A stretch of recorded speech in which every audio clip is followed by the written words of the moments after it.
સુરતની પાંડેસરા પોલીસે સરાહનીય કામગીરી કરી છે, જેમાં પાંડેસરા પોલીસ દ્વારા 2023ના વર્ષમાં 126 ગુમ, અપહરણ કે ભૂલા પડેલા બાળકોને શોધી પરિવારને સુપરત કર્યા હતા. સુરતની પાંડેસરા પોલીસ દ્વારા વર્ષ 2023માં અનોખી કામગીરી કરી હતી, જેમાં વર્ષ 2023 દરમિયાન પાંડેસરા પોલીસ મથક વિસ્તારમાં ગુમ થયેલા, અપહરણ થયેલા કે પછી ભૂલા પડેલા 126 જેટલા બાળકોને પોલીસે શોધી માતા પિતાને સોંપ્યા હતા.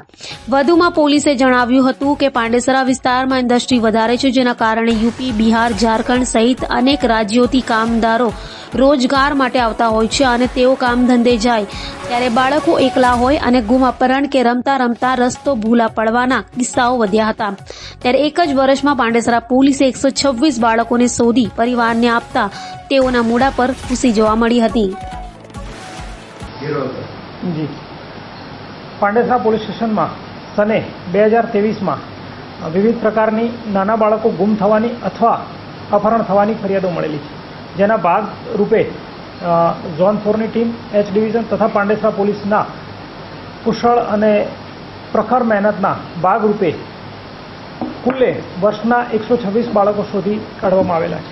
જ્યારે પણ બાળક ગુમ થવાની, અપહરણની કે કોઈપણ રજૂઆત પોલીસ સ્ટેશને મળતી હોય છે તો પોલીસ સ્ટેશનના હાજર કર્મચારીઓ પોતાની સંવેદના અને બનાવ સ્થળ અને વ્યક્તિની ઉંમર તેમજ ગંભીરતા જોઈને સત્વરે રિસ્પોન્સ આપવાનું ચાલુ થઈ જતું હોય છે. જેના ભાગરૂપે પાંડેસરા પોલીસે વર્ષ દરમિયાન 126 બાળકોની તાત્કાલિક 24 કલાકમાં શોધ કરેલી છે, જે ખરેખર પ્રશંસનીય અને માનવીય અભિગમ છે.